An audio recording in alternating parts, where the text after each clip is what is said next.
Wait. You get a call from Big U telling you Nipsey just got killed. Yeah. You panic, call Nip. Nip answer the phone. 30 minutes after you get off the phone with Nip, he get killed. Yeah, I got it. So you think he hit you a little too early? New footage just surfaced, allegedly showing Big U letting shots fly at Nipsey's homies after his own son got murdered. And the streets are losing it. The whole city's talking, every phone buzzing, every block whispering. They've been saying for years that Big U knew about Nip's death before it went down. But if that's even halfway true, then what this new clip shows in its final seconds might rewrite everything we thought we knew. When the footage dropped, the internet didn't just react, it exploded. A blurry 32-second clip hit every feed at once. A black SUV creeping up slow, driver door swings open, and a big man steps out moving with that Rollins 60s posture you recognize from a mile away. 2 gunshots crack the air, screams follow. Someone in the background yells, 60! Then the video cuts to black. No timestamp, no coordinates, no clear face. Just tension and chaos hanging in the air. The caption did all the talking. After his son got hit, Big U spun within minutes.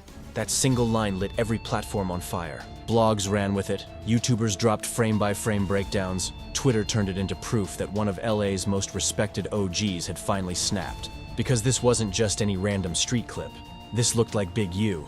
The same man who'd spent years preaching peace and rebuilding communities now supposedly out there squeezing a trigger. If you grew up anywhere near Crenshaw, you already know the weight that name carries. Eugene Henley, one of the original Rollins 60s heavy hitters from the 90s. His presence alone could quiet a whole block. But time changes men, even the hardest ones. After his prison stretch, he came home talking growth, unity, real estate, and power moves. He built Developing Options, a non-profit helping kids dodge the same cycle that nearly buried him.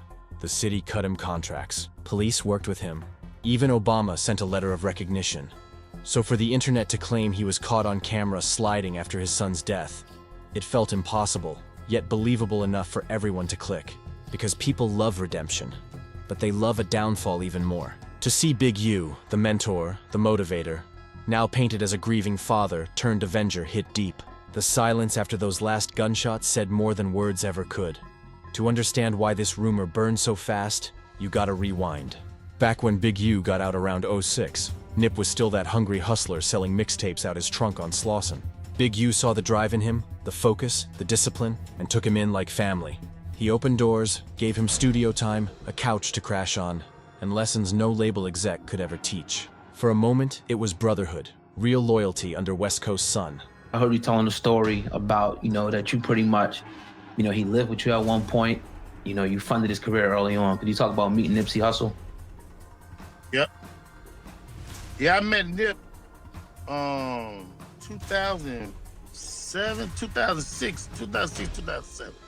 It was shortly after I came home. And if y'all remember, Corrupt left Death Row and went back to do the Dog Pound.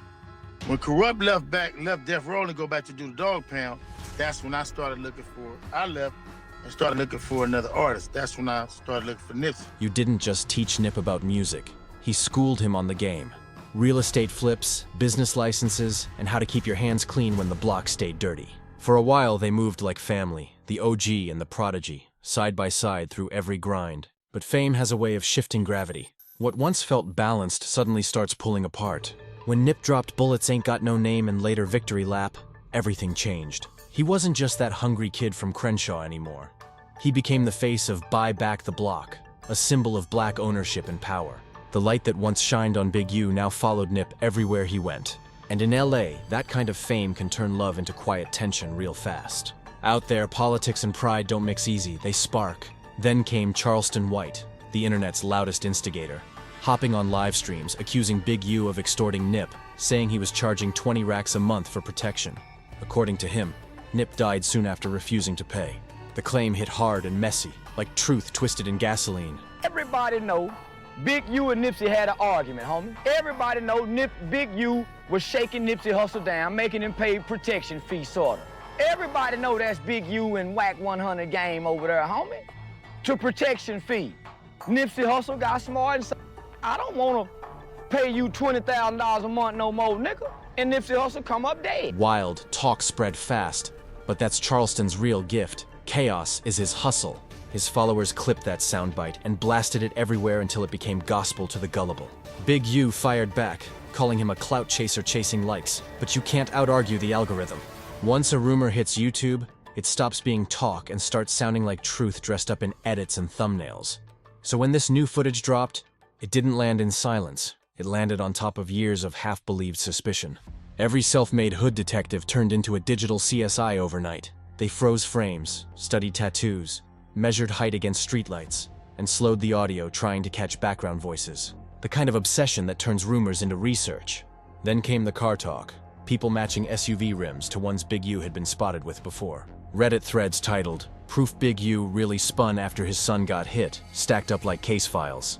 And right on cue, an old interview with Whack 100 and Loose Cannon resurfaced. The one where Loose said Big U called him just before Nipsey got shot. The timing felt too perfect, like fate feeding the fire. You get a call from Big U telling you Nipsey just got killed. Yeah. You panic, call Nip. Nip answered the phone. According to Loose, Big U called him just a little too early, before the news broke, before the city even knew Nip was gone. He never said Big U set it up, just that the timing felt off. But the internet don't care about nuance. One clipped moment turns into a headline, and screenshots become scripture. By the time conspiracy threads got done spinning it, Loose's words sounded like prophecy written in pixels. Now, with this new video floating around, folks swore it confirmed everything, that Big U always knew more than he let on. But here's what most outsiders keep forgetting. Big U already spoke on this blame game before. In one interview, he revealed Suge Knight had called him just 2 days after Nipsey's death, asking questions like he already sensed the streets were pointing fingers his way. I think 2 days after he was killed, Suge called me. And Suge said, "Get ready." And I'm like, "Get ready for what?" And he was like, "They're gonna blame you." And I'm like, "Man, they got the dude who did it. Like, why the fuck would they blame me?" And sure enough, that's exactly how it went down. Big U said the lies spread faster than facts ever could. Bloggers chopped up his old interviews, twisted his words, and built whole channels living off fake narratives and street gossip. And then you start seeing people building their platforms off of saying this shit. You know what I mean? Then you have people cutting up my words, adding little things, and then it just pitfalls from there. You know what I mean? And it goes from there. But then being who I am, like, bro, I'm a street nigga. I don't know how to, you know what I mean? So that kind of works against you. Because I'm not gonna go, address all this bullshit and say all the kind of shit, because I'm the kind of person who would like, let me see it head on. You know what I mean? Yeah. This shit was new to me. I had never even had an experience. I wouldn't even know how to tell nobody to deal with it today, because it's so foolish when you got all the evidence. Like, I imagine spending 10 straight years rebuilding your life, mentoring kids, signing city contracts, turning your name from feared to respected, and then one tragedy and one blurry clip drag you right back under suspicion. That's how quick the streets forget. As the views stacked up, the story started to bend and twist into new shapes. Some called it revenge, others said it was justice. A few even claimed it was deeper, that someone set him up, trying to tear down everything he'd built from scratch. Then another rumor hit like fuel on fire. The shooting supposedly happened near a Nipsey mural, the same one that got vandalized just a week earlier. Suddenly, that version made sense to people who knew how seriously Big U takes respect. In his world, disrespect cuts deeper than bullets. Back in a 2021 interview, Big U made it clear. He always pushed to strip the disrespect out of the music. "You can still win," he said, "without killing your own message." I didn't want music that was disrespecting people. I went through all of our videos, I went through all of the songs, and I made sure that we did not disrespect other sets. That quote became a weapon the moment it left his mouth. You don't play about disrespect. He said it to promote peace, but the internet flipped it into motive. Commenters typed it out like evidence, not wisdom. That's how viral storytelling works. Strip the context, keep the drama. Within 48 hours, Big U was trending top 5 worldwide. TMZ dropped their polished headline. Former LA community leader allegedly linked to shooting video. The Shade Room reposted without a word. Meanwhile, the street blogs turned it into a full-blown movie. Black and white thumbnails, Nipsey's face faded in the background, red letters screaming, "Revenge for his son!" Every post was another meal for the algorithm. Everyone eating off one man's pain. But Big U stayed silent. No tweet, no post, no interview, just quiet. And in this culture, silence gets mistaken for guilt. But in the streets, silence can mean respect, grief, or straight-up exhaustion. Truth is, the man just buried his boy. By the end of that first week, the clip had millions of plays, and still no proof it was even real. No confirmation from law enforcement, no solid source, just noise. Friends who actually knew him begged people to chill, but the machine don't stop once it starts feeding. That's the real tragedy here. The story stopped being about whether Big U pulled a trigger. It turned into a reflection of how quick the world turns a father's loss into a trending topic. A man can spend a decade cleaning his name, preaching peace, showing growth. But the second grief starts looking like anger. The crowd says, "See, we knew he couldn't change." Maybe the clip's real, maybe it ain't. But what's undeniable is what it showed about this generation. Nobody waits for truth. They want entertainment. Nobody checks facts. They just pick sides, post memes, and move on to the next headline. For the ones who really grew up around Big U and Nipsey, it cut deep. It felt like watching the same wound that took Nip reopen again, live, in front of the whole world. Because real or fake, the streets only ask one question: what if it is? And that's all it takes to start another war, the internet kind. Rumors, lies, and that Rollin' 60s connection all blending into one wildfire. The day after that clip hit, it felt like the whole internet got sprayed by a stray. LA wasn't alone. New York, Atlanta, even London blogs lit up like sirens. Every thumbnail showed the same freeze frame of Big U stepping out that black SUV. Words stamped underneath. He slid for his son. Comment sections became battlegrounds. Some said he finally snapped. Others swore it wasn't him, that people just love chaos. But one thing everyone agreed on: the air was heavy, like something real was brewing. By noon, all the gossip pages had chopped the footage into slow motion, layered it with ominous beats and captions that bled tension. One YouTube edit even used Charleston White's old rant as narration, the one where he went off on Big U and said, "You can't fake peace forever." That's when the noise hit a breaking point. The moment gossip stopped sounding like talk and started sounding like prophecy. Everybody know Big U and Nipsey had an argument, homie. Everybody know Big U was shaking Nipsey Hussle down, making him pay protection fee, sorta. Everybody know that's Big U and Whack 100 game over there, homie. To protection fee. Nipsey Hussle got smart and say, "Nick, I don't wanna pay you $20,000 a month no more, nigga." And Nipsey Hussle come up dead. But Charleston has been running his mouth for years. But this time, his words hit different. Because now people thought that blurry clip proved he was right. And that's the thing about the internet. It don't wait for evidence. It runs with whatever sounds good. But anyone who's really been around knows Big U's story ain't that simple. He's not some washed-up OG chasing clout. He's been out here working with city programs, mentoring youth, and building real opportunities in South Central. That's why this footage hit so hard. It made it look like the streets had dragged him right back into the same fire he spent a decade climbing out of. Then the story started to twist, like it always does when people smell drama. Some said he wasn't out for revenge, that he was actually protecting someone. Others swore it was a setup, that somebody leaked old footage to smear his name and ruin his work. But the internet doesn't want balance, it wants a villain. And Big U's face was already printed on the poster before he could even defend himself. Then the headlines came rolling in. TMZ did what they always do, dropping a polished, careful title. Former LA community leader allegedly involved in viral shooting. We all know what that means. They don't have to say his name. Everyone already knows who they're talking about, but they too scared to spell it out. As soon as that headline dropped, the ghosts came crawling back. Old interviews started resurfacing again, flooding timelines like echoes from the past. The Whack 100 and Loose Cannon interview went viral all over again. Especially that one part where Loose said Big U called him right before Nip got hit. And just like that, the rumor cycle spun back to life, louder than before. So you think he hit you a little too early? Yep, he hit me a little bit too early because the homie Shitty double back 3 times. I now mix that old interview with this new clip. Man, you couldn't tell the internet nothing. They already had their verdict stamped before the truth even showed up. Big U knew. He been knew. That's all the comments said, like a chant echoing through every post. Then Charleston White jumped back on live, grinning like the devil got Wi-Fi, soaking up the chaos. Didn't I tell y'all? Big U been playing both sides too long. The streets can always spin back on fake peace talk.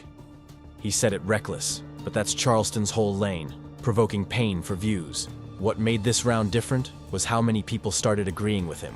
Even folks who once defended Big U started posting slick captions like, "Sometimes karma don't miss." The kind of talk that sounds wise but feels cold. It had the internet believing this was destiny, not coincidence. But then Charleston slipped in one line that hit heavier than people realized. It wasn't loud or wild, it was quiet, almost eerie. The kind of line that sticks in your head long after the live ends. Yeah, Nip was getting bigger than the set, cuz. And don't nobody get bigger than the set is what I was told. So they killed that. But that line right there explained everything.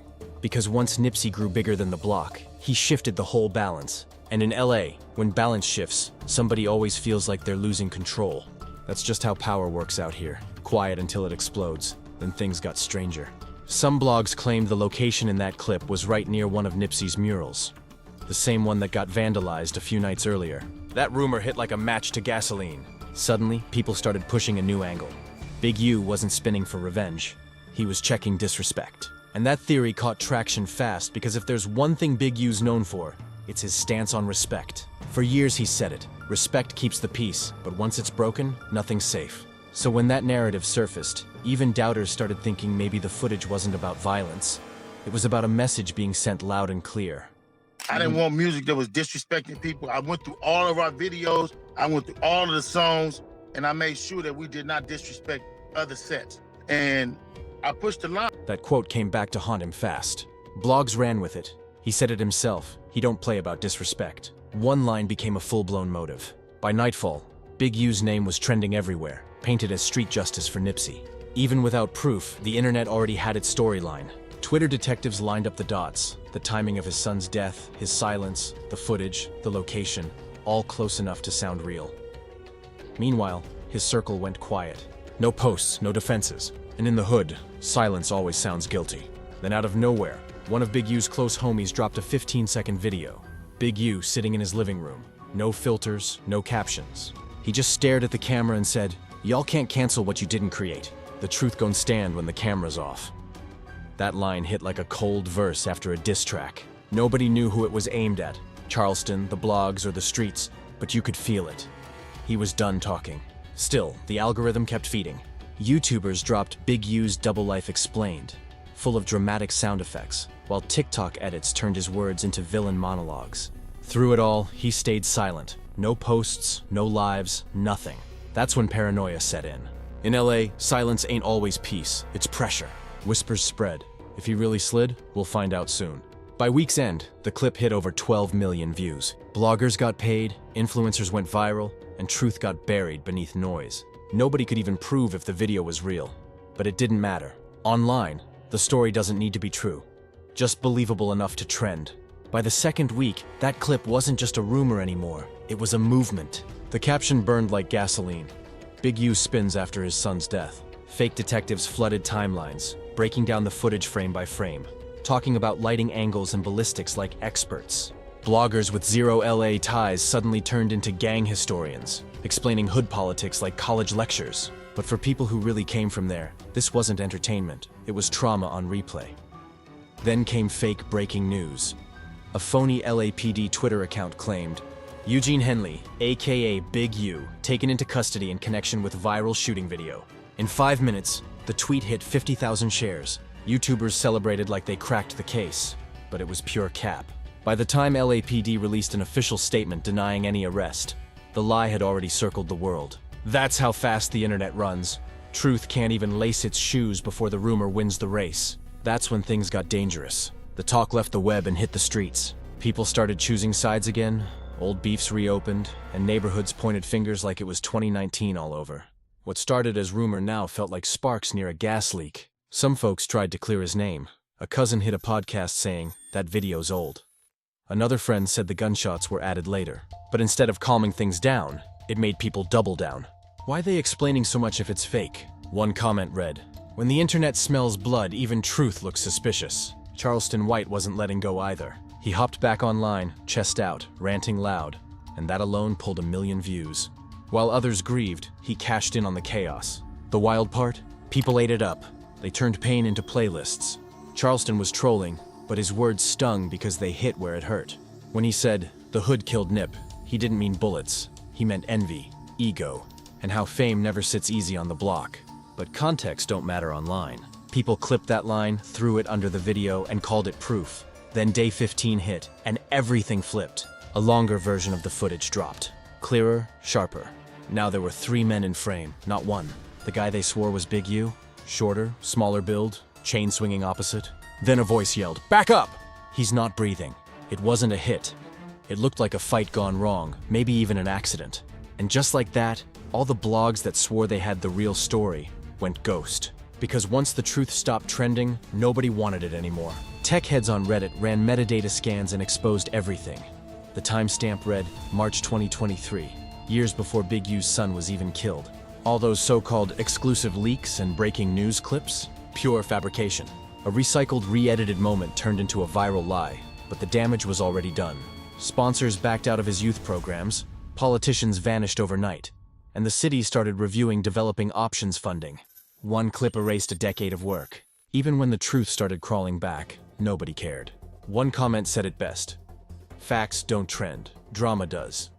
That's when Big U finally broke his silence. No interviews, no promo, just him on a porch, tired but steady. He said, "I've been through a lot in my life, but losing my boy broke me in a way y'all can't understand. That video? Old footage, wrong story. I don't owe nobody nothing, just stop using my pain to get paid. No yelling, no flexing, just pain. Real human pain that you feel in your chest when a father talks about his son." That clip went more viral than the fake one. Because for once, people didn't hear a gangster. They heard a man. But the internet don't stop feeding. Reaction channels tore into his words. Look at his eyes. He looked away when he lied. Count the blinks.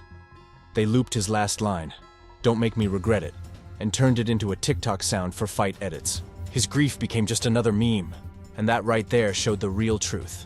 You can't win online. Once the internet turns your pain into content, peace don't exist. Still, something shifted in the city. While the world laughed, the real ones from Crenshaw started asking deeper questions. Why are we so quick to believe the worst about our own? And how many times will outsiders profit off our pain? Barbershops turned into therapy sessions.